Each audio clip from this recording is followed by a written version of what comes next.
Hello, good evening, and welcome to Let's Talk Life and Legacy, a moment with Dr. Grace.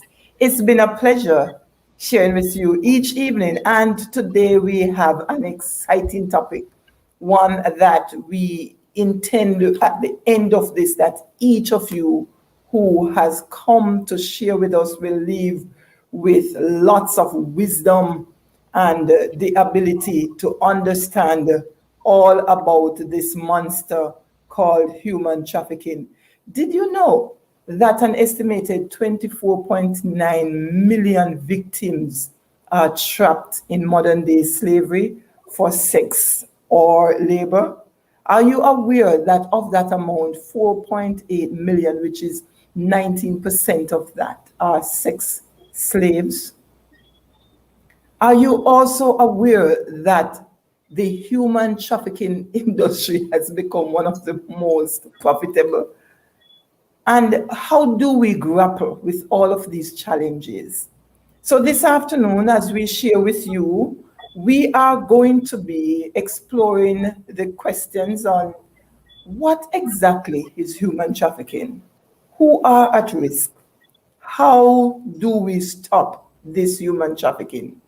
And the parents, I'm sure you'd like to know how to protect your children from being a victim. Yes, welcome to Let's Talk Life and Legacy, a moment with Dr. Grace. It's time for you to hop over, invite your friends, and share this link so that so many more will benefit from this conversation. And at this moment, I just want to welcome my co-host, Dr. Pernell Bell and Shauna K. Pottinger. Welcome. Thank you, Dr. Grace. Thank you, Doc. Welcome. Hi, Shauna K. Hey, Dr. Bell. It's good to be here. I am very excited to see you ladies again after a long break.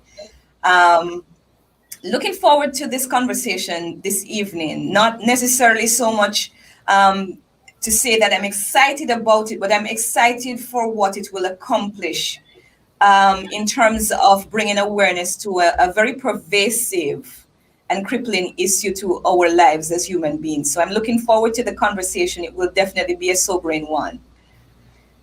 Yeah, I appreciate that.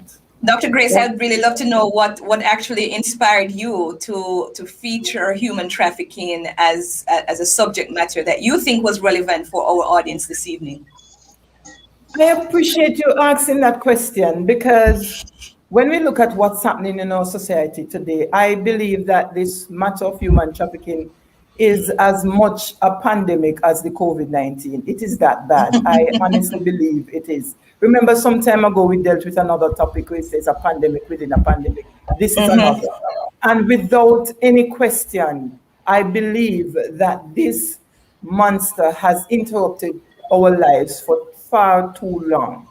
And any well-thinking person, I believe, would want to understand what it is about this thing that is destroying our ability to live a wholesome life.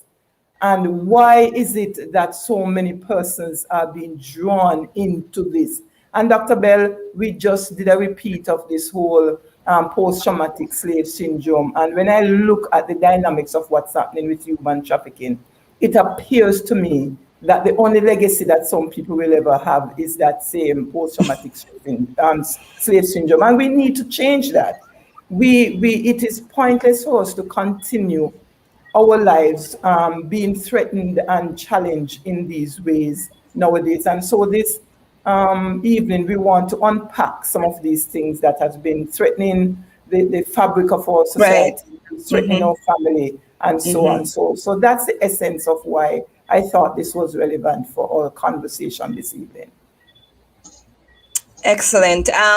So happy that you were able to clarify where that is concerned. And we have three amazing guests that will be joining us on the show. But I just want to pause here, and I see right now that we have around 10 people who are watching us live currently. And we want to give the others some time to join us and just ask, for those of you who are currently on the stream, you're watching, this is very important information that we would want everybody who has the ability to share, to go ahead and share it with someone who can benefit from the information that we will have here this evening. We have a very inspirational story, a very powerful story of a survivor of human trafficking. We also have experts from different areas who will be coming to share with us resources and tools for those who've been impacted by human traffic, on how human trafficking, on how you may get help if you've been a victim. And so it's going to be a wonderful evening. Our first guest, Dr. Grace, do you want me to go ahead and introduce the guest, or do you want to go ahead and do Please, that? please go ahead. I'd appreciate you doing that. Excellent. So our first guest, Andrea DesVallon.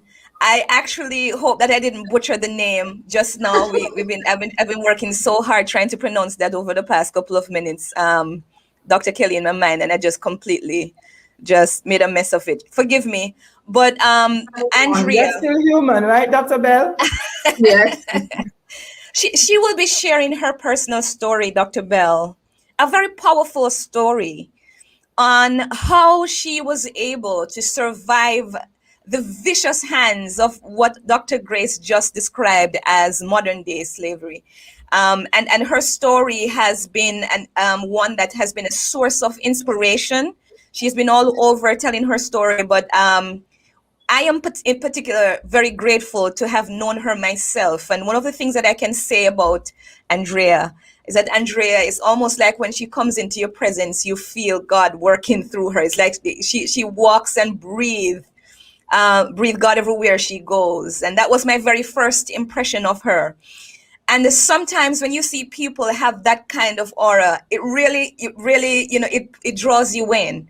And I'm sure that she will be able to do that this evening. We also have two other guests, Keisha Livermore, who is from the International Organization of Migration, and she will be sharing some more about her role in that entity and some of the steps and the work that they're doing in terms of helping to mitigate against human trafficking. And she will also be sharing some helpful tips and resources as well with our viewing audience. And then we have from the Ministry of National Security, Chenee Russell, and she will be joining us later on. And I hope that you guys will stick around so that you will be able to hear from her in terms of some of the things that are really happening in Jamaica, since we know that most of our viewing audience are living in Jamaica. And also, people in the United States could also benefit from this information. And so we're looking forward to a strong and very important conversation. But first, we're going to bring out Andrea at this time. Make her feel welcome, ladies. Oh. Good evening, everybody. Hey, hi, Andrea. Hello. Hi. Welcome to our hearts. Thank you. Thank you for having me. I really appreciate the ability to share my story, not because of anything, but just because I know what the experience entailed, and I know what it means to have God work through any experience in our life and be able to bring us out of anything. I appreciate that. And Andrea, I had the opportunity to listen to one of your presentations, and I listened through the entire thing, and you spoke for almost 1.5 hours, just telling the story.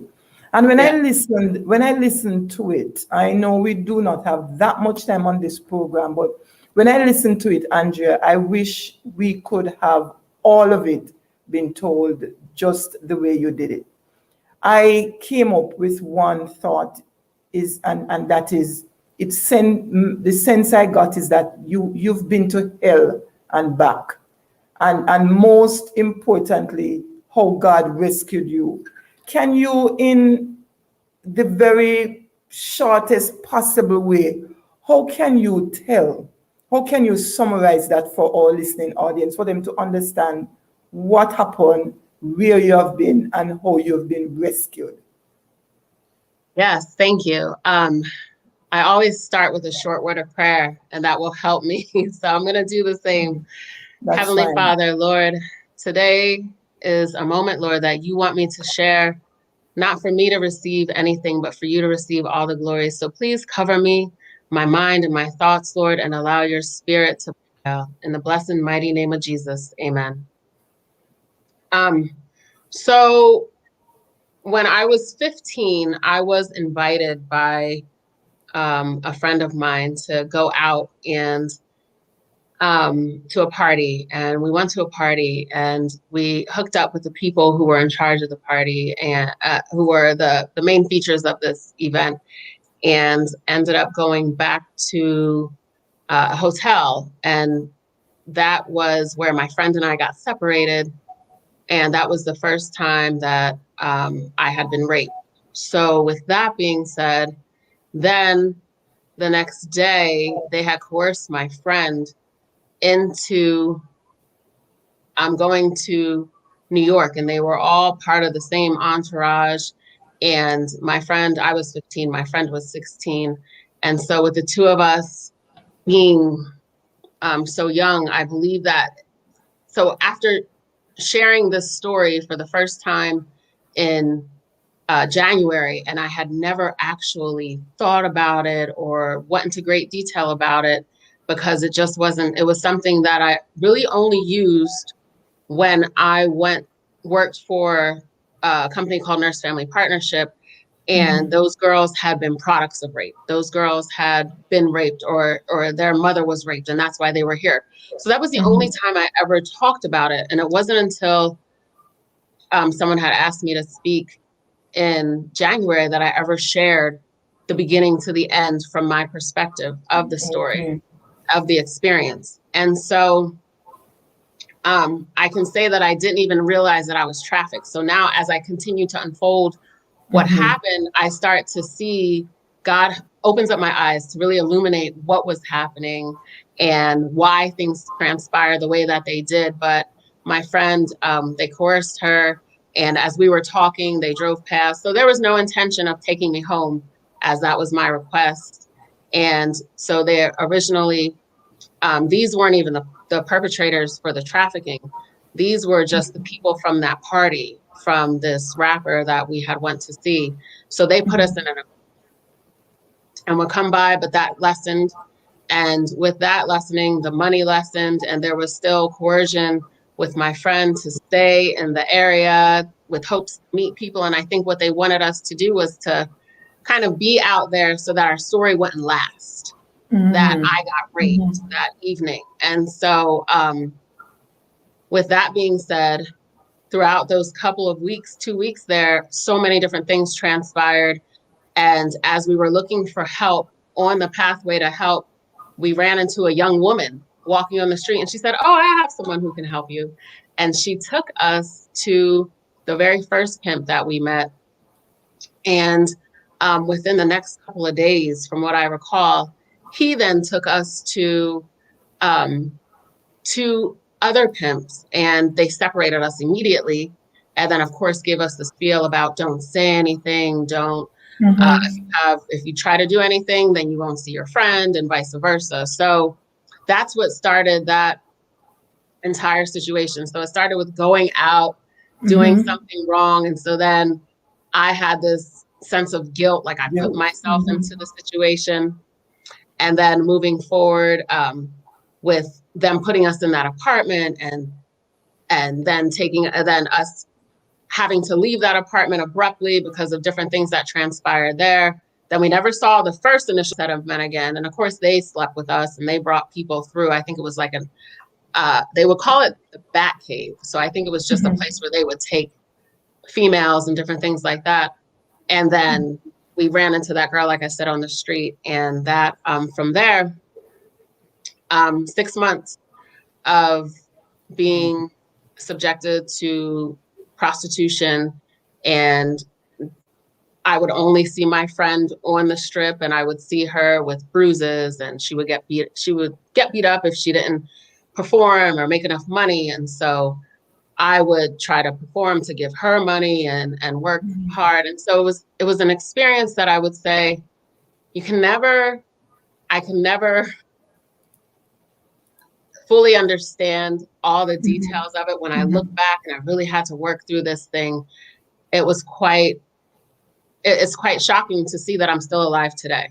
Yeah. So I know one point that I was asked to definitely make sure that I shared was, what did I gain from this experience? And what was it that this experience taught me? And, being coerced by these men, and when you're out there, you get raped. And when you're out there, you get picked up and they drive past where they're supposed to go to receive these services. When you're out there, they drop you off and you don't know your way back. And it was so many different things that happened, and trying to condense this into a 10-minute testimony it's difficult. But what I will say is, the one thing that I can say that I took from it is that I believe I had a praying mother, and she was very much so in tune with us. And I understand it better now when I ask, like, what was happening? What was she doing? What were people here back home doing? Because I was in New York, I'm from Pennsylvania, and I grew up in private school, a strict home. I didn't really have a personal relationship with my mom, where I had a respectful relationship with my mom. And so all these different things have come to light after now understanding that I have to kind of give this testimony and start to tell people about what happened. And God wants to use it to help people to see different aspects of an experience like this. Not only, yes, was I victimized, but what people can do to attempt to avoid, by building deep connections with your children, by building relationships with your children, and not helping them to understand the whys and understand what it is that when we're teaching them different things, why we're teaching them what we're teaching them, and not just laying a hard, strict rule of don't do this or you'll go to hell, and don't do this or you'll be in trouble. So, the experience, though, backing up to that, the men that we encountered were professional men. They were white collar, they were blue collar men. It wasn't what you think you would see. It was people who were on the phone with their wives and saying, oh, I'm stopping at the store. It was people from every background, people from every profession, people who were doctors, lawyers, pastors, your blue collar men. It wasn't people that you would expect. I don't know what I would have expected, but it was professionals that seemed to have it all together. It wasn't like mathers and these people who, in my mind at that time, I would have thought, I didn't understand, how could someone be talking to their wife or their child and having this great conversation and then be purchasing a young person. So there was a lot of fear, a lot of anxiety, a lot of stress. And we lived in a basement with other females who just looked so hopeless. And they were all different ages, came from different backgrounds, but a lot of them had families what I remember is that they didn't have people. They didn't have family. They were each other's family. So they kind of try to have you create this connection and this relationship with people, where with these girls, and they would call him the pimp daddy, and he would treat them with little gifts and try to make them feel like they were special. But all in all, they were giving a service and giving him all of the money. So it was a really difficult situation to be in. And I just really remember staying to myself most of the time. And really, I don't recall a lot. There's a lot of blank spots, but I don't recall exactly what the turning point was from. I know that what my friend has said, that there was a family member who was sick, and that's what ignited my pimp to let us come home. And when we came home, then I don't remember what happened from when we left New York to when we got home and I got home to my mother's house. I just remember breaking in, falling asleep. And then I remember waking up and seeing police. And then they sent me to my father's house because my mom was out of the country. So when I got to my father's house, then I remember trying to call my pimp. because my father he took us right for testing. He took me right for testing. He took me, he was very strict. And of course he was hovering, as any parent I'm sure would. But then I called my pimp and I wanted to go back because there was a certain connection that I didn't have with my father. Growing up, Wow. my mother and my father didn't have a good relationship, and we had left him, and I remember us leaving, and so we didn't live with him. So there were so many different factors to this thing that I had become accustomed to receiving love and affection, well, what I thought was love. I had become accustomed to receiving this affection from men. So now that became my norm when I came home. And so I remember that my father ripped the phone out of the wall, never let me have a phone again. And then that started the string of relationships with different men, and just a lot of lack of trust when it came to dealing with men. Wow. Andrea, Wow. oh my goodness. Wow. I know. I feel like I said it so scattered, and I'm trying to pull it all No, together, but it was it's quite an ordeal. it's amazing that you're able to do this. And Dr. Bell, I'm gonna ask her to come in a little bit, but just in case some persons who came in a little late, just confirm some of these things. I understand you to say that at age 15, you were from a strict family, still a virgin. You just went out with your friends just to get a drink. It ended up that you were raped. Having been raped, the people who seem to have been providing support for you or were to have taken you back to your home, you were actually there interacting with your rapist, and they were to take you home, and they passed you home. They did not stop. The people who you were expecting to get help from, they themselves abuse you, and you really didn't know who to trust, and then them making sure that you were stripped of all the basic necessities that you would need so that you would be totally dependent on them, and then they brought you into what you now discover was modern days sex slave. Am I correct with that Yeah. summary? Yeah, for the most part, Yeah. absolutely. Definitely, it was definitely where, what I would say is they kind of play tricks with your head, because what happened was my rapist, they beat him up, even though we were all in the van the next day. You know, they did things to make it seem one way, but in all actuality, now hindsight, I see that it was a cover up, because they wanted to make sure that they didn't get in trouble. And so then fast forwarding to New York, it was like it was all a setup. And then with the pimp, and that whole situation there, when we had gotten pushed into prostitution, being victimized with prostitution. I know people don't like to use that word, but what I will say is that when we were there and when we were being victimized, they treated us like we were valuable, and they treated us like we were family. And so I can see why these girls who had such broken families thought that this was normal behavior and that it was acceptable. You know, Andrea, you talked about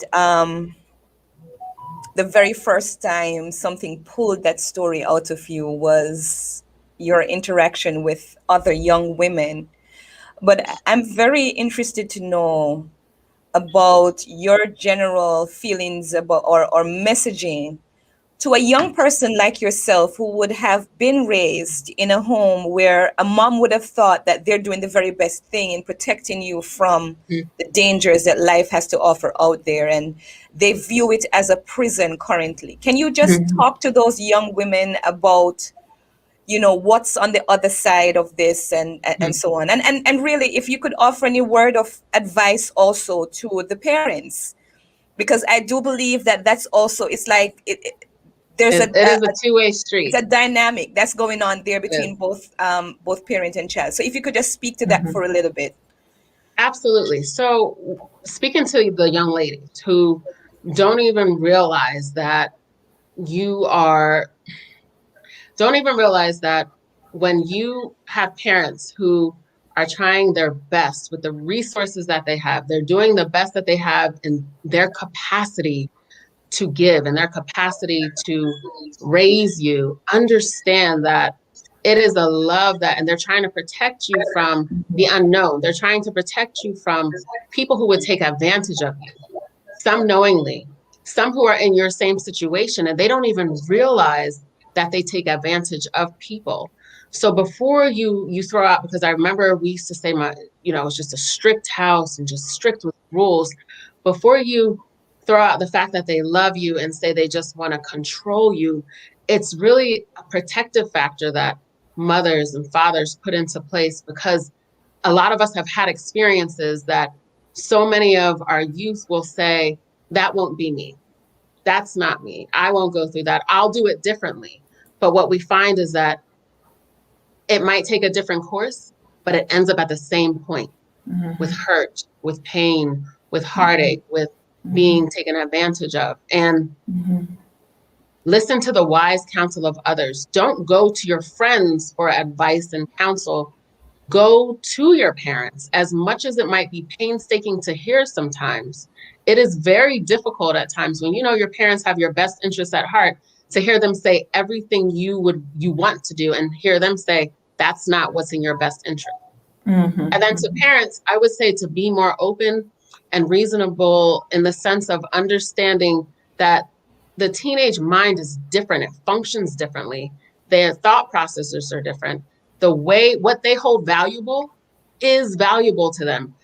I hear so many parents say, oh, what do they know about stress? Every stage of life has its stress. So don't demean their stress to say, you're not an adult yet. What do you know? You don't pay bills yet.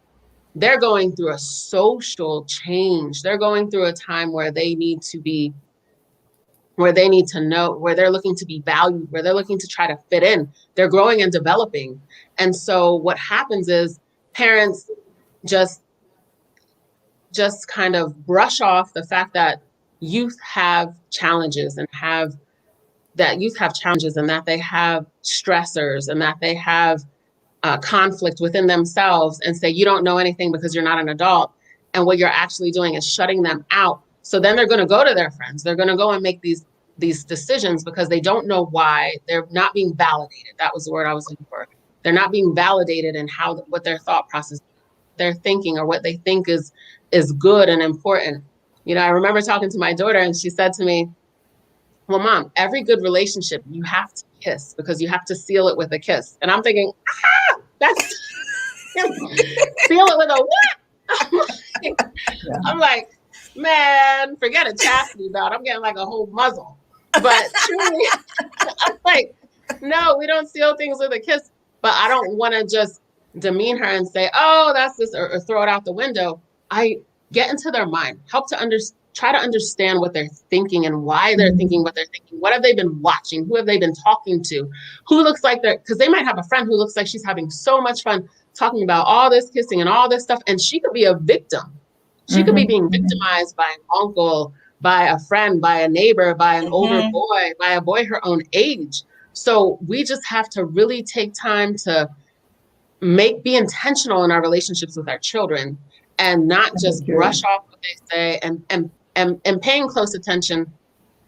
Also understand that they're going to say some things that are going to blow our minds, and we're going to think, whoa, but just to really try to control that reaction, because that harsh, quick reaction sets up a brick wall. And so then they won't be as willing to share.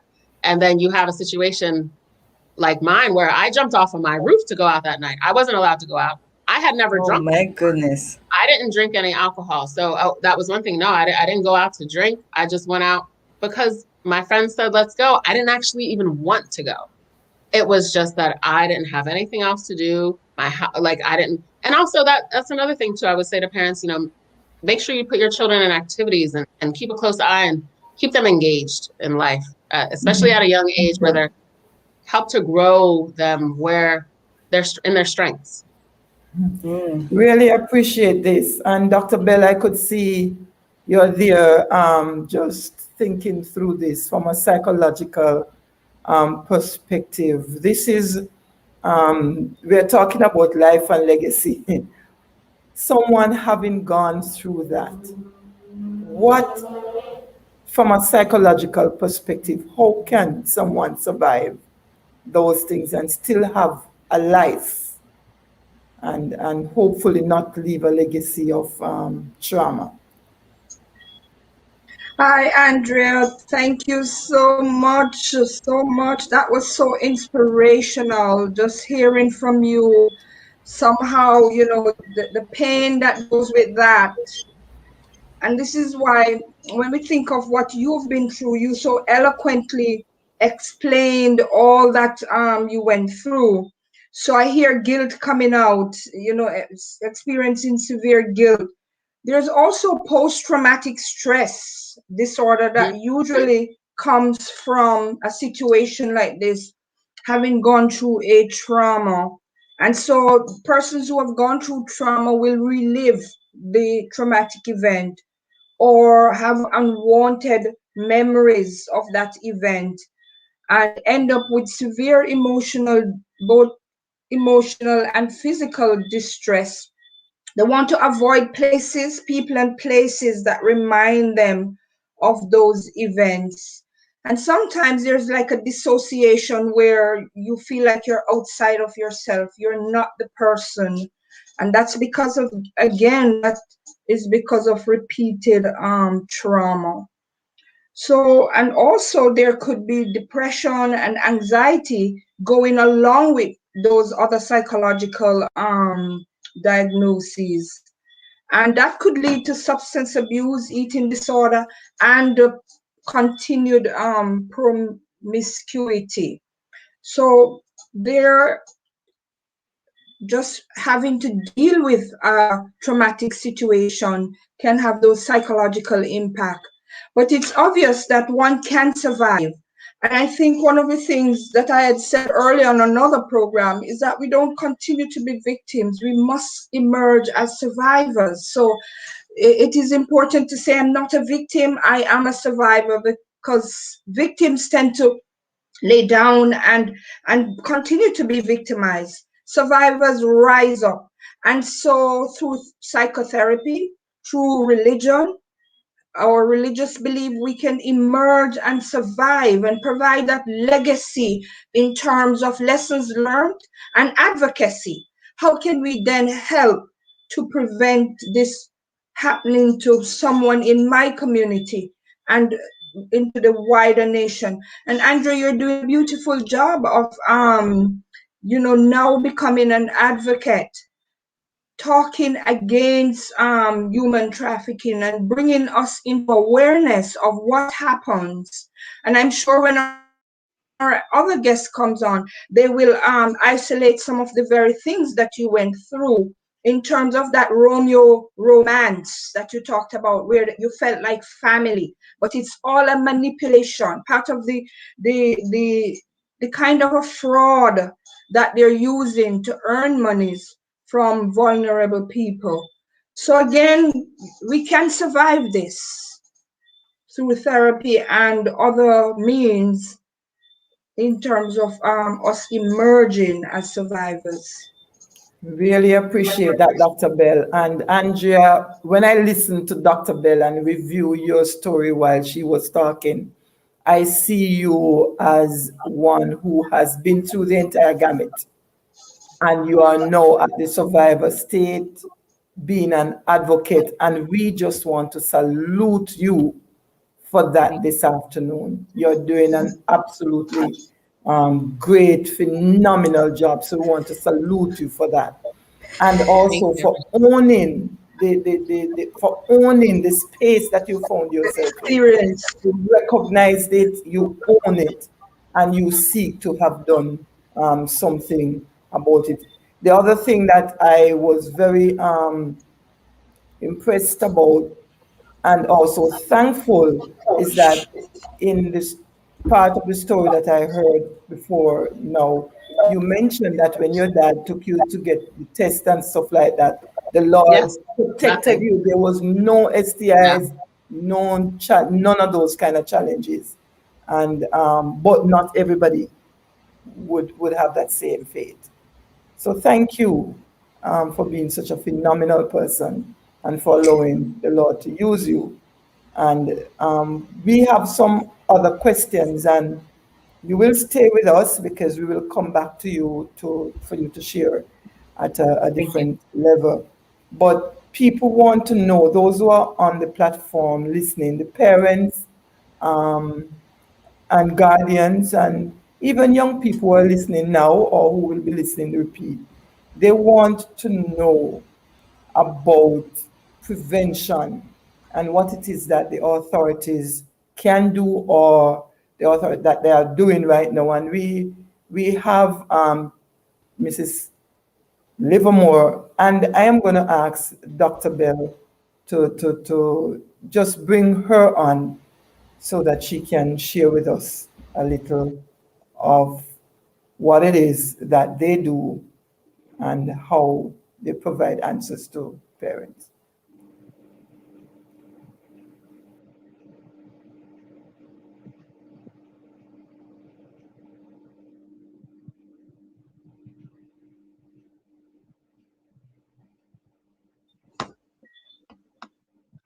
Hello, are you there, Miss Livermore? Yes, I'm here. Good evening, and thank you so much for having me We're be a so part happy of to this have you. conversation. Yes. And you heard our guest earlier who herself has experienced this old trafficking situation. Now just tell us a little about your work and what you do. I work with the International Organization for Migration, the mission in Jamaica. Um, we do a gamut of things as it relates to migration, but specifically, um, where this evening's topic is concerned, our main role is to provide support to governments in terms of building capacities so that they can identify victims, provide assistance to victims, and hold perpetrators accountable. In addition to that, when necessary, we provide support to victims of trafficking. And this support, it's varied. It's very dependent on the specific needs of the victim. In fact, Dr. Bell, you have aided us in providing mental health support for victims. So our support ranges from providing for basic needs such as food, clothing, water, some of the things that they may miss from home if it is that they're not from the country where they were trafficked, to assisting with repatriation, voluntary repatriation, or reintegration, and taking care of whatever health concerns that they may have, whether it be mental, physical, emotional. So, or support to victims and governments is it's very wide and it's dependent on the specific needs of the specific stakeholder. Yes, I really do remember having worked with the IOM and that the very sterling help that you have given to individuals who have been trafficked and begin that healing process through psychotherapy. Really, really very grateful for organizations like yourselves because this would have been a tragedy for some persons not getting the kinds and quality of help that would be needed to reintegrate into the society. Over to you, Dr. Grace. Unmute. Unmute. Sorry, this is so exciting that I started talking without my mic. Mrs. Liverpool, I am so grateful for your presence with us this evening. And one of the things I'd like for you to expand on is how is it that you are able to mitigate against this human trafficking issue while you are seeking to manage effectively the other legitimate migration related challenges? That is a very good question and not one that I think I'll be able to answer fully. As you heard from Andrea, who spoke earlier, this is something that it affects the entire person, not just physically, but emotionally, and oftentimes the effects are long term. As somebody on the other end who listens to these stories, it becomes sometimes challenging. And so while it is that we have several different roles, and most of the persons that come into contact with us who need assistance are generally vulnerable. Some of the most vulnerable amongst them are victims of human trafficking. And so what I can say is that for me and my team, this often takes precedence, if not always takes precedence. We have asked colleagues, and I have also worked on Christmas Day, if that is what is necessary. So working with IOM, I probably should preface it by saying, in the words of one of our former director generals, this is not a job, it's a calling. So it Okay. is literally providing service. And unless you have that within you, it's very difficult for you to stay here and survive, because it does take a mental toll on you. And so you have to be willing to give and to make that sacrifice when necessary.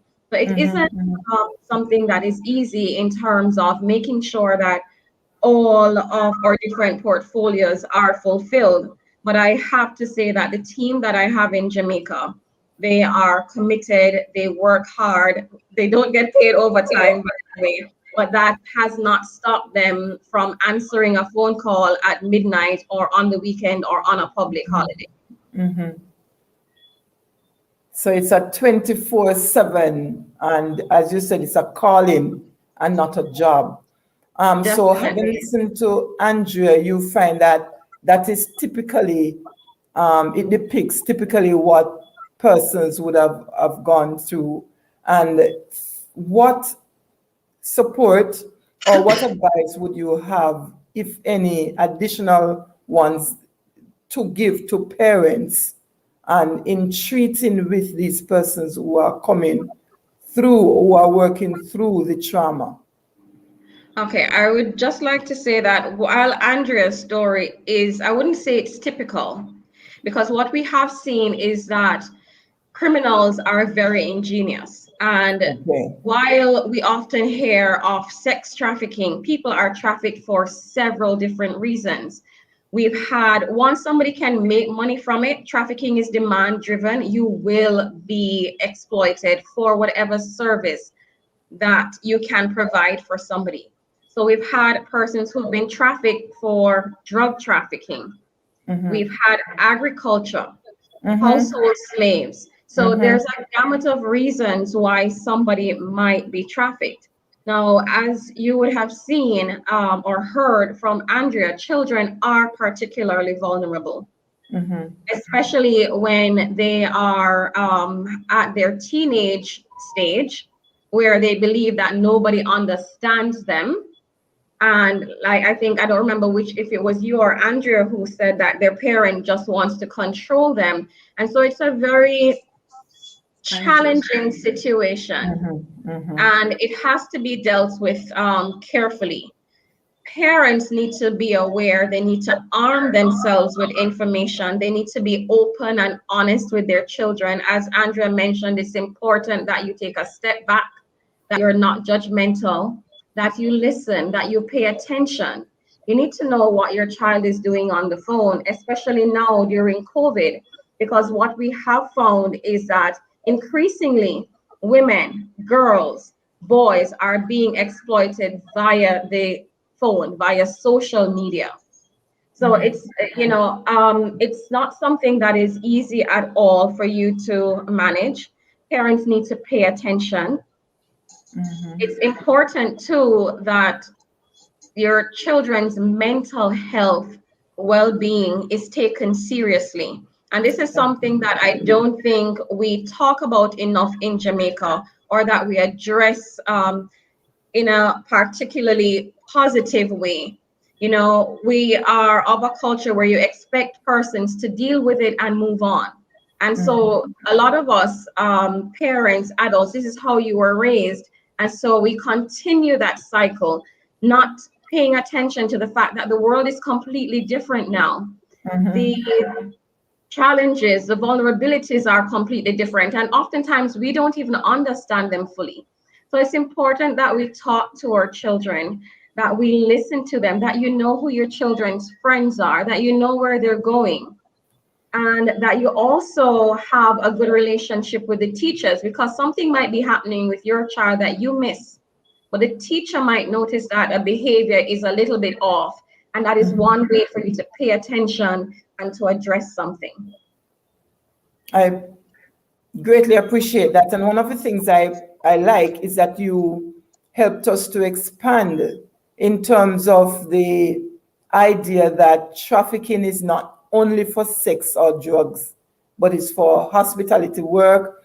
It's, as a matter of fact, any area of work could be considered, but there are about 7 or 8 which are on the top list, and you mentioned most of those. And so thank you for helping our audience appreciate the fact that human trafficking is not limited to sex work or for drugs, but the labor part comes in, and there are several different areas that are prominent, in terms of especially hospitality.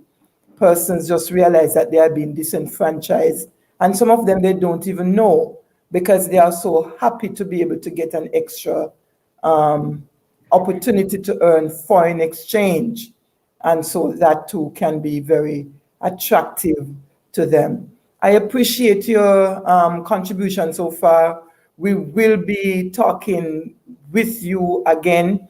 Right now we are going to move on to our guest from the Ministry of National Security, and we'll just invite Shauna to come back in with us. Hi, Mrs. Russell-Robinson. It's great to have you on Let's Talk Life and Legacy, a moment with Dr. Grace. It's a very exciting moment. As Shauna said earlier, I have to be very careful about how I use exciting. It's not exciting that we are talking about this topic. But what is truly amazing and exciting for me is that we are having a conversation and people are being edified. All right. So thank you for joining us. Over to you, Shauna. Excellent, Dr. Grace. And I want to add my voice to that as well, that we are doing our part in terms of bringing awareness.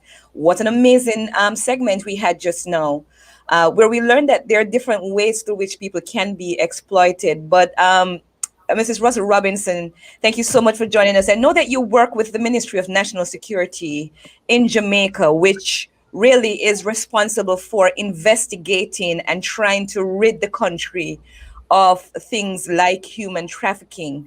I would love to hear from you some of the penalties and some of the things that the Ministry of National Security, or initiatives that the Ministry of National Security is currently involved in stemming the tide as it relates to human trafficking within the country.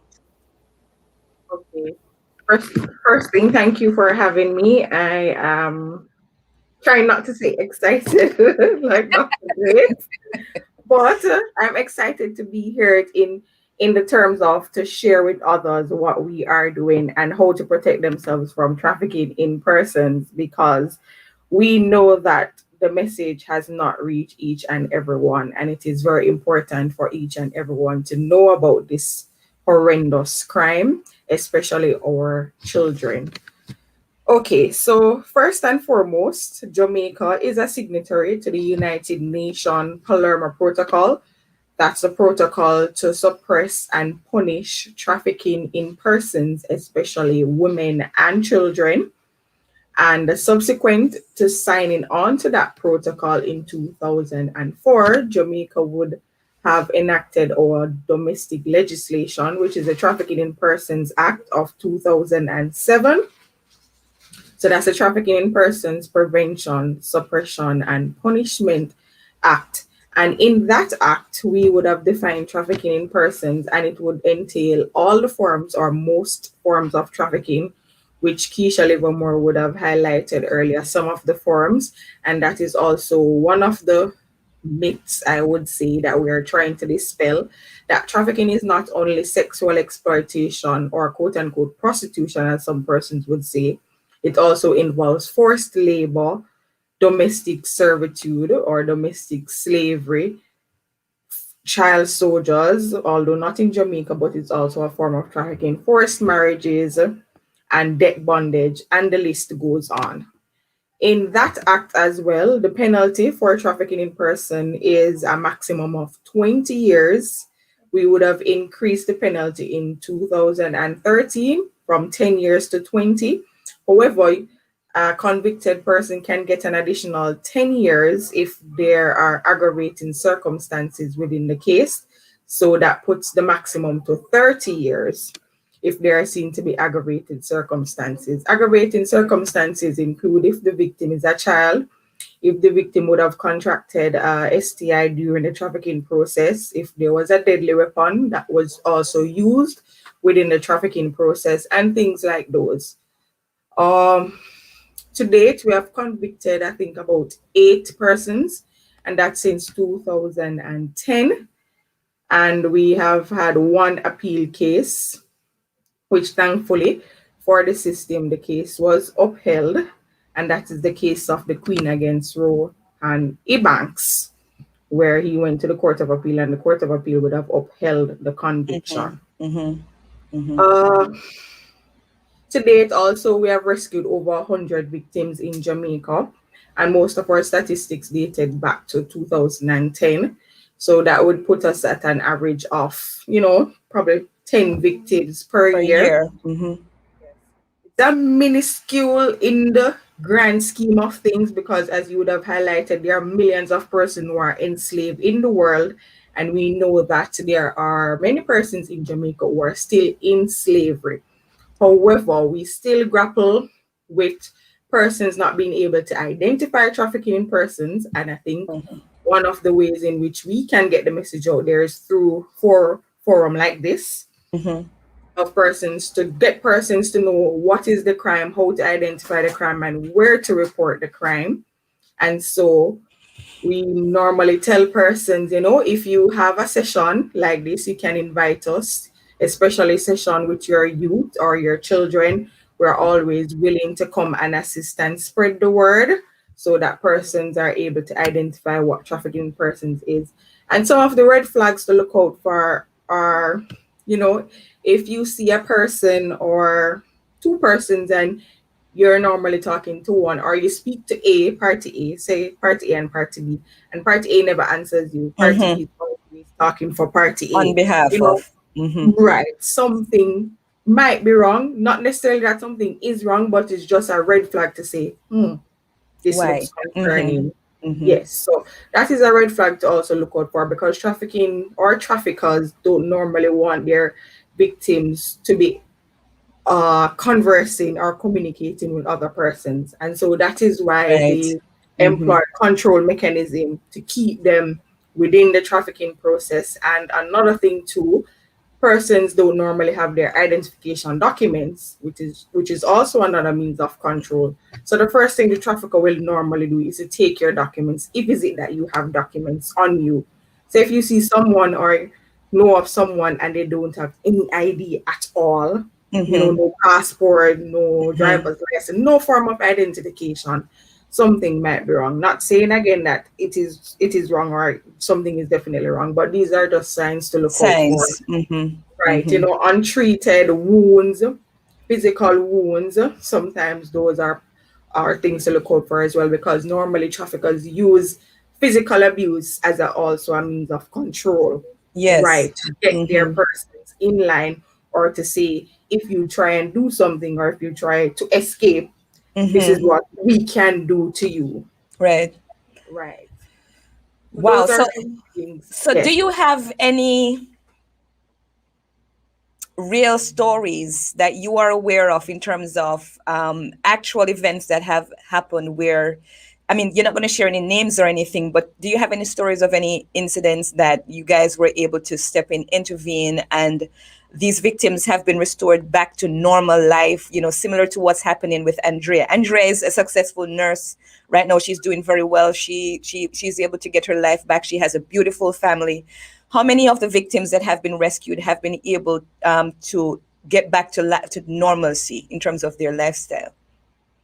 Okay, so very important to note that is our victims, they receive counseling because on our national task force, that's the National Task Force Against Trafficking in Persons, not for TIP. It's a multi-agency task force which includes agencies and ministries, the government and non-government, who are able to Okay, assist that's good. victims, Mhm. right? Who are able to assist victims and most importantly, to help them to reintegrate into society. And another form of our statistics is that most of our victims are actually children, meaning victims are below the age of 18 years old. And so Mhm. the Child Protection and Family Services Agency, CPFSA, plays a very vital role in terms of assisting us to reintegrate those children into society, meaning that, for example, they offer counseling, psychosocial support. Mhm. So first and foremost, our victims must be counseled throughout the period if the case is going to court, throughout the legal process, sometimes after the legal process, because we know that this thing, and Andrea might attest to it, that it's like a continuous thing. And so we Mhm. can't say that we will only counsel them and stop. So if it is that they require additional counseling, sometimes we have to follow up with them to say, hey, how are you doing? Because they will suffer from, as Dr. Bell would say, post-traumatic stress disorder. Mhm. And so it's ongoing because they will have triggers from time to time. So we ensure that they receive those counseling. We also have the Victim Support Division in the Mhm. Ministry of Justice, who also assist us with counseling and psychosocial support overall. In addition to that, we also have skills training for persons, and these are Good. adults, Mhm. right? So if it is that they would like to learn a skill in order to help them to reintegrate into society, because Mhm. we don't know the terms, or sometimes desperation is one of the cause or factor that led them into trafficking in persons. And so we want to minimize this desperation so that they don't end up into a life of trafficking after Mhm. they get out of trafficking. So the Ministry of Labor also assists us with that, and they're also a member of the task force. And we just try our best to assist them in any way possible. I've known victims that we have worked with, victims that we have been working with since I've entered this post 3 years ago, and continue to work with to date. And they have successfully gone into society to live. I don't want to say normal lives, because sometimes they will tell you we'll never be back to normal. Right. Near And so normal, near normal. we're normal, right? So yes, so we have Miss worked Thank and you. Miss provided Russell. everything that is it that they need to the Okay. best of our ability. I'd love to ask, you see, I think we have been having the conversation and this discussion going, but how do we become like aware of the methods that these traffickers use so that young girls who are the main target, and I know that from every race and creed and background, can become can be trafficked, but what should they look out for and be aware of that the traffickers would use to get to lure these girls into their, or males, I should say, both males and females, into their trafficking ring? Okay, so there are some indicators to look out for, but very importantly is it that there is no specific Mhm. marking on someone that we would say, yes, this is definitely a trafficker. There are sometimes quote unquote normal persons like me and you. So it's very difficult to identify a trafficker per se. However, some signs to look out for is, for example, advertisements, especially advertisements online. When we do see such advertisements, to do our fact check or due diligence to ensure that these advertisements are are legitimate advertisements, because some of these companies, sad to say, they have access to even the newspapers, and they're put out their advertisement in the newspapers, and persons are actually lured to these locations, and then they are trapped and they end up into a life of trafficking.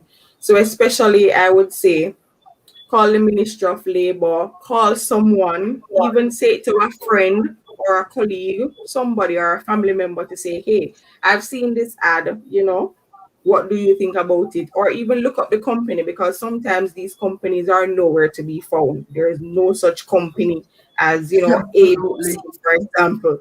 So you can do little things like those, signs, other signs, as well as not be too eager to meet persons, especially persons that you meet online, because most notably in terms of even recently, most traffickers, they have moved to online. No longer are persons being kidnapped. They're still being kidnapped in terms of for trafficking, but they have found innovative ways and they're moving with the times. So they're on social media, they're on different websites. So befriending persons, that's one of their ways. So they will be looking for so-called relationships. So ensure that you do your due diligence. Tell persons about your location, or if you're going to meet John Brown, tell them, just let somebody know where you are going, or your location. So those are just some things to look out for in terms of, so similarly with a victim, you can't know a victim per se.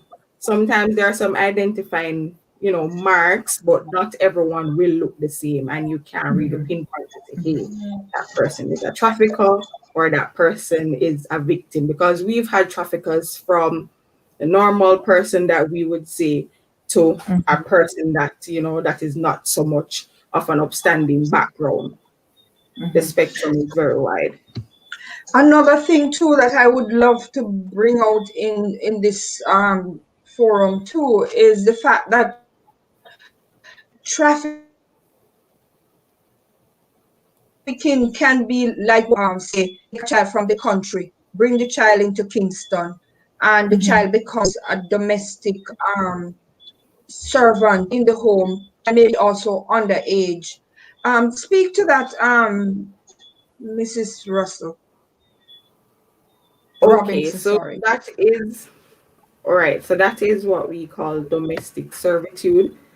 It's a practice that we would used to do back in the days, when a person from a lower socioeconomic background, or not just even a lower socioeconomic background. Some family members would normally, send off their children to an aunt or an uncle or even a cousin, or sometimes even a friend. It doesn't have to be a family member, to, because they are said to be of a more well-off position than them Mm, themselves, and so they would send the child to live with that person. However, unfortunately, when the child get to that household, the child is not going to school, or the child is not going to school regularly. The child is made to do household chores, or not just chores, because most children do chores, but strenuous household work. The mm, cooking, cleaning. Maybe if the family is engaged in farming, perhaps farming, and the child is not going to school. As I said, this is a form of, we call it domestic servitude, and can be said to be child labor as well. And under our laws is illegal. And so we condemn this practice, and it is a form of trafficking in persons and should be reported if is it that person suspect that this is going on with a child in whichever household it is. Because as we know, legally, once you're a child, you should be in school and going to school regularly. right. How prevalent is human trafficking in Jamaica? It's it's prevalent. As I said, on average, we would have rescued at least 10 victims per year. So it is a cause for concern in Jamaica, but I wouldn't say that it's very prevalent or widespread.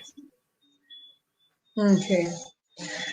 And I recognize that Ministry of Justice have been doing quite a bit, because we hear about the various tiers, tier one, tier two, tier three, and so on. Can you explain to us about the different tiers in terms of a country who is now trying to stave off human trafficking?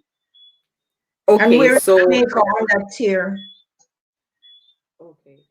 The tier system is based on the annual report that is done by the United States.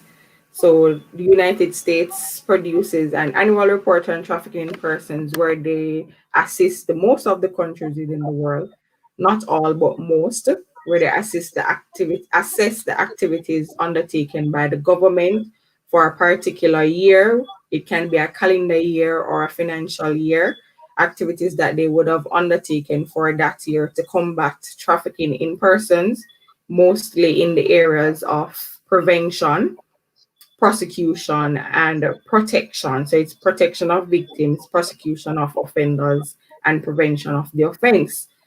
And within that assessment, they would rank each country on a tier, whether it is tier one, which tier one is the highest to say that you have met all the requirements and you have met all the standards, and your country is doing everything in its power to combat trafficking in persons. And it is also based on their Trafficking Victim Protection Act within the United States, sadly so, but that is the ranking that they use. And tier two is the next tier below tier one, which Jamaica is ranked at tier two to say that your country is making significant strides to combat trafficking persons. However, you are not doing enough, and there are some things that you can improve on to combat trafficking in Okay. persons. We also have tier two watch lists and then tier three, which is the lowest tier. Got you. Wow. So much to chew on tonight. It's been an amazing evening with this discussion. Most of the points that we anticipated coming out, we have been able to find answers. And so I'm not sure, Shauna, can all six of us get on? Is it possible, practical? Let's get Of all course the we can. faces We're all here. going to be out here. See, there we are. Yes, wonderful, wonderful, wonderful.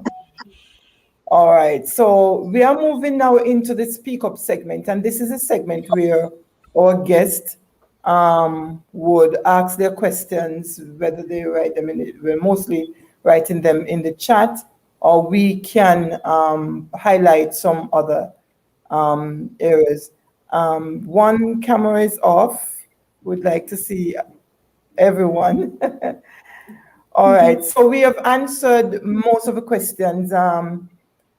And one of them that stood out for me was whether or not it's difficult or easy to spot the predators. And we learned that it is not that easy because there's no particular, what to call it, brand that they wear. And someone mentioned in the chat that many of them use a friendly approach.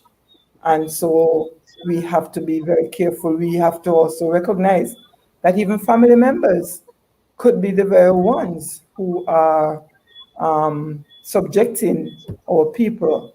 And what I've also discovered is that most times when trafficking does take place, it usually happens with somebody connected very closely with the individual or the family. So those are some of the things we would want to take consideration. Now, Shauna, are there questions in the chat now that you want to bring forth? If not, we can take.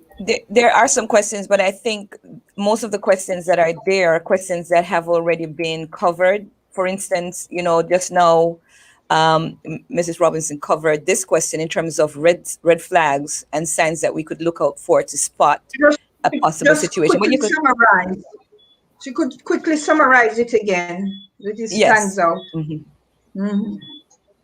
Okay, so Okay, so we have physical abuse or untreated wounds, restriction of movement, person not in possession of identification document. Sometimes we also have inconsistent stories, or discrepancies in stories or when communicating with someone. Those are also things to look out for. In terms of forced labor, we have working excessively long hours with no breaks. Sometimes that is also an indicator to say this might be a form of trafficking, which is forced labor. Just things like those.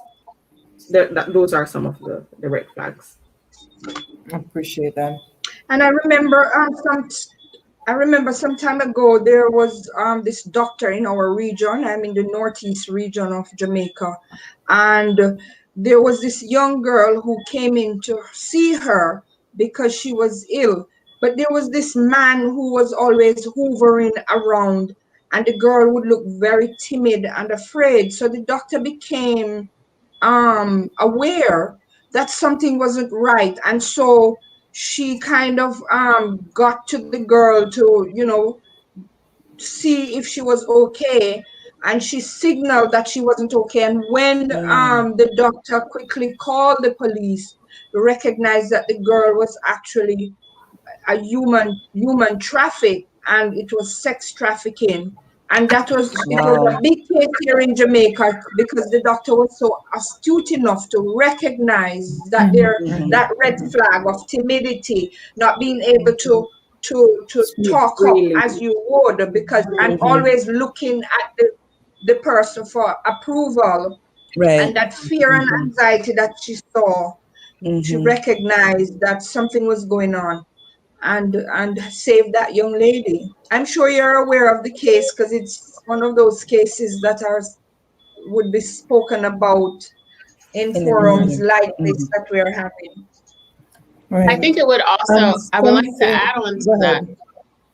I would like to add because I was arrested and my friend was as well. And I think what's really sad is that that was a great opportunity for the authorities to do screening of the victims of the people who they were arresting. So I think it's also to bring awareness to authorities to play a bigger role in actively screening when they're arresting people who are being picked up for prostitution and other things of that nature, because that could have been an easy out to say, where are you from? Well, what street do you live on?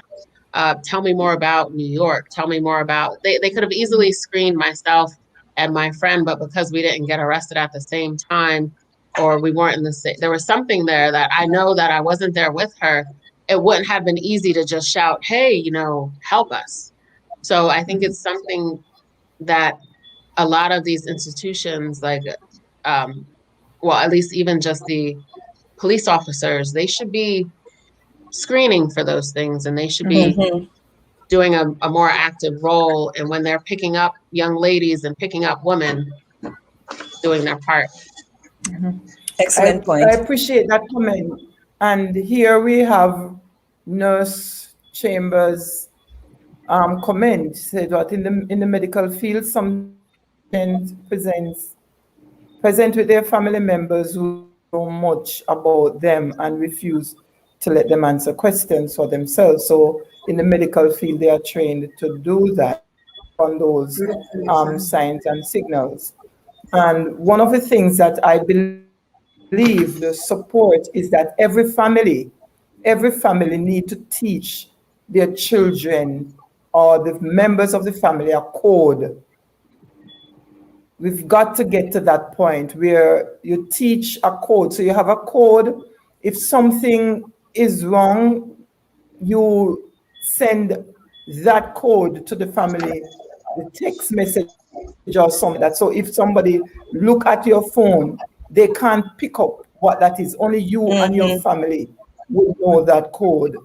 Children can It's a good also idea. be taught when they if they are in compromising situation, Most times people they may take them to restaurants and hotels and those kind of stuff. Find a way to scribble something if it is possible on like the napkin and so on, and leave it there, or leave some valuable, something valuable. Just drop it, leave your watch or something, so that somebody will pick up that.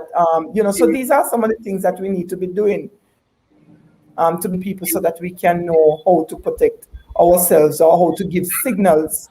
Because as Andrea said, even when were arrested, you don't want to blow the cover, because you never know. It could be the same police officers who are coming to pick up the same suspects who are working alongside you, that you may blow the thing on. And then the pimp now, they can pay to get you killed. So some persons, they are aware of those things, and so the threat affects their ability to share. So at this time, if there are no other questions or comments in the chat, I'm going to ask each of you to share your last sentence of, we call it on this, the empowerment and support, something that you want our listeners to go away with. And be mindful also that some persons who may not have been able to come on the live, they do watch the replay. So be mindful that we want to leave some things for those who are going to be coming behind. What would be your word? Starting with our guest first. So I appreciate this so much. I think every time that I share this story, I'm enlightened to receive more from, and I'm a firm believer that it was prayer that got me home. I believe it was the prayers of my mother. So I would say to parents and to youth, stay in prayer, stay with God. Don't ever think that God is not with you, and don't ever think that there's some circumstance or situation that you've been through that God can't overcome. I can truly testify and say that there is no piece of me, while I'm learning more and more is being unfolded to me about the circumstance and the experience that I had, I am healed. And I am healed because I understand the power of God in me. And there are things that will happen in life that will try to keep you from experiencing the power that God has and desires to release in you, and what He desires for you to do. And every experience that you have is not just for you, but it's for those around you. And so for those of you who may have experienced some trafficking or some form of trauma that causes you to have a PTSD, I would say don't delay to receive counsel and support and help.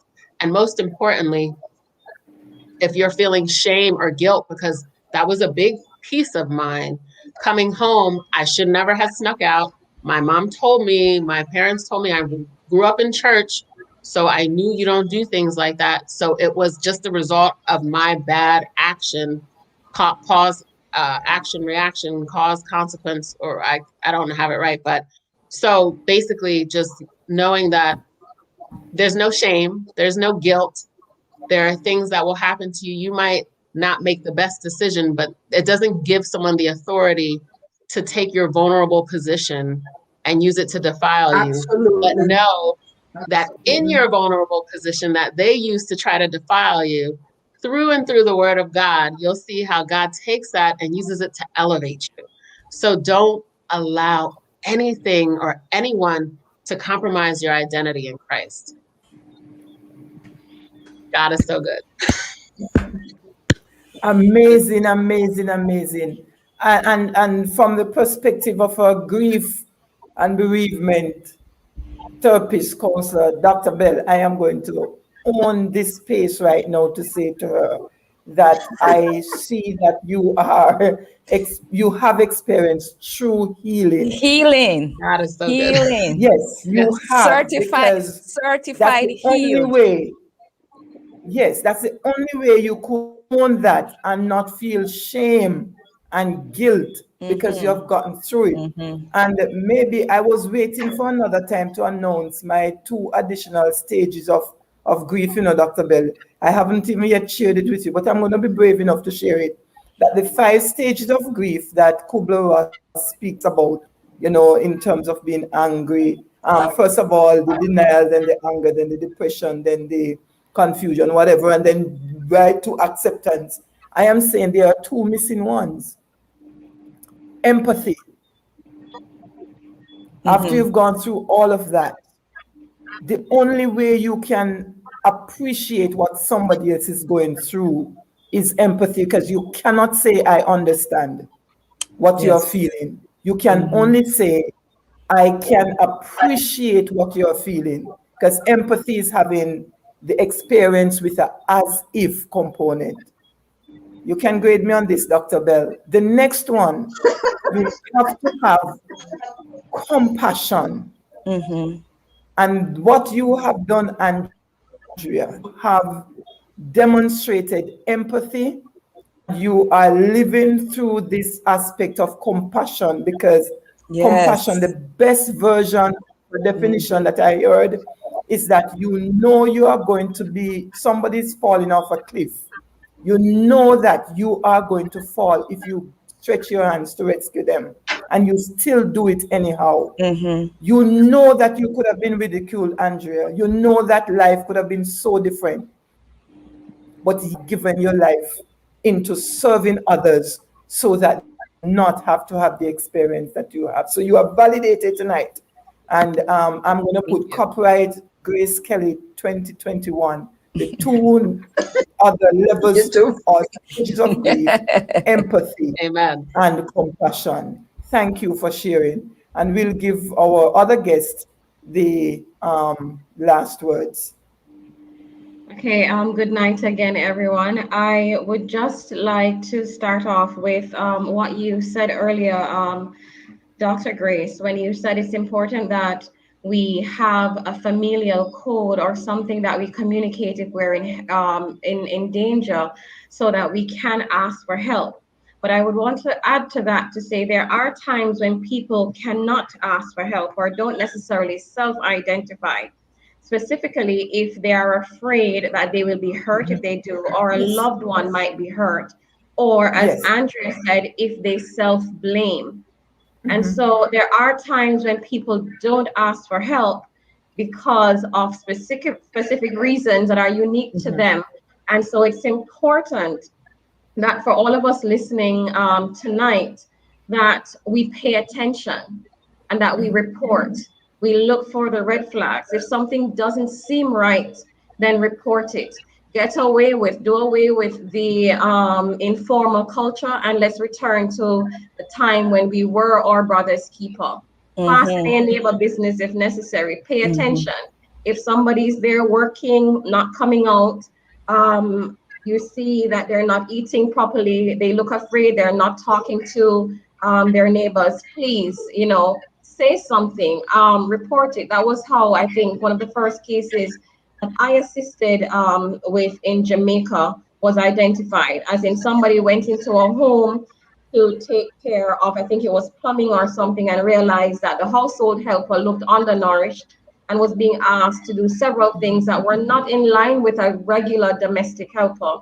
And they made the call, and we found out that that person had been trafficked to Jamaica as a domestic servant for over 10 years. So pay attention. I'll use the words of the task force: be wise, open your eyes, and please do call. See something, say something. Thank you very much.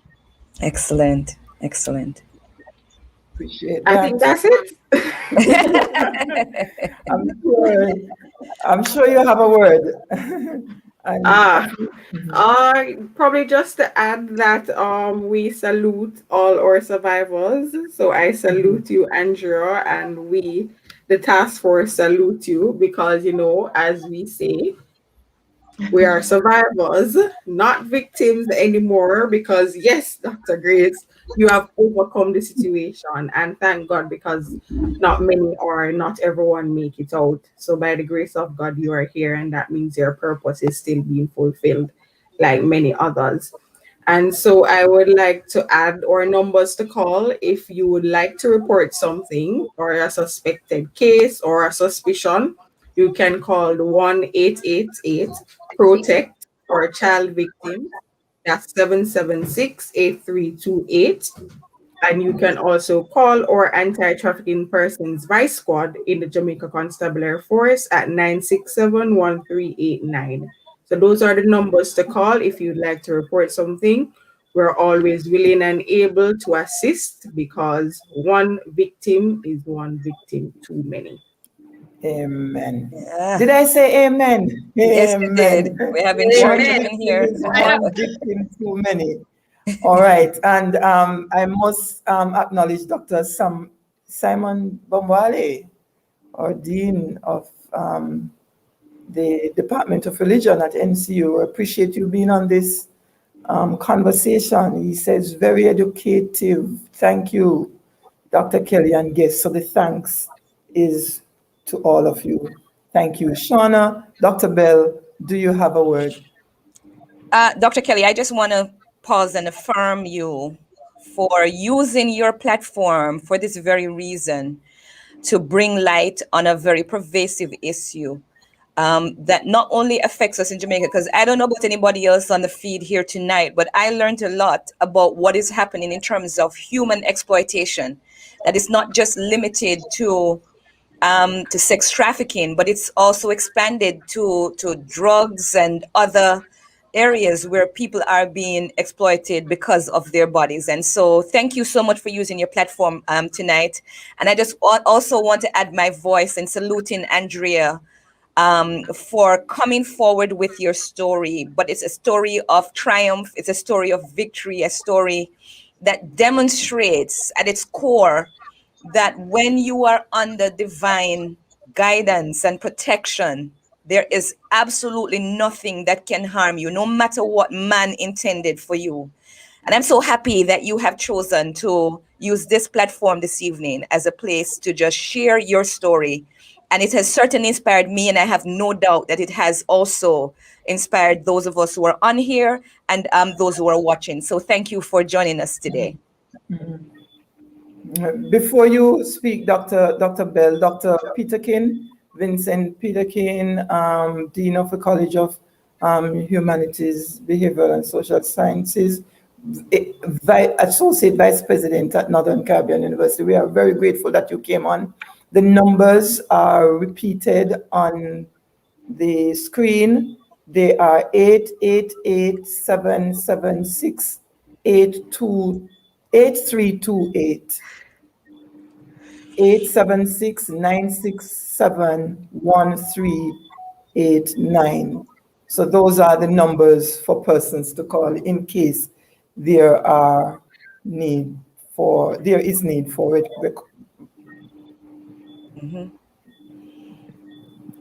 Yeah, Making a just want to report. say a very awesome program, Dr. Kelly, Shauna Kay, all the guests on here tonight. Really very instructive and informative. Coming from a psychological perspective, I would really like to see more prevention. And if there isn't prevention, then once these survivors are seen, they should be given immediate psychological intervention, because I have seen that with intervention that many have survived and reintegrated in the society. And so quick and urgent psychological intervention is advised, as well as prevention. And I must salute the Ministry of Justice and IOM for the role that they continue to play in preventing and also in the remediation of this monster, human trafficking. Wow, what an evening it has been. This has been a tremendous, an exciting moment. Again, Andrea, Mrs. Livermore, Mrs. Russell-Robinson, Shauna, and Dr. Bell, we cannot escape using the word excitement. And pardon me, but I'm excited because I honestly I think feel you in should the say depth of my excited about soul. the awareness. I feel in the depths of my soul that somebody has been rescued tonight. Mm. And that's the excitement. I Mhm. feel in the depths of my soul that one person is going to be found and one person is going to be found out. So I just want to say thank you. It has been an absolute pleasure sharing this platform with each of you. Thank you, guests. Thank you to our audience. And thank you to our Creator God who has given us the wisdom, the talent, the gifts so that we could have blessed others. May God bless you. And this is how we end this evening's program of Hold on, Let's Talk Doc. Life and Hold, Legacy, a hold on, moment Doc. with Dr. Grace. Hold on, Doc. Remember, we have this very exciting women's conference that's coming up at the beginning of May. And we Oh, want to thank share you. this with our viewing audience that the Jamaica Association of Guidance Counselors in Jamaica will be having a women's conference scheduled for this for May 13th. And you are all invited to attend. We will be sharing the flyer on the Let's Talk Life and Legacy page. And so we invite you to be a part of that virtual experience. Yes, And with that said, woman breaking free. yes, ma'am. Thank you. Thank you for that reminder. So, this is how we end. Let's talk life and legacy, a moment with Dr. Grace. And we say to you, Ta-ta. ta-ta.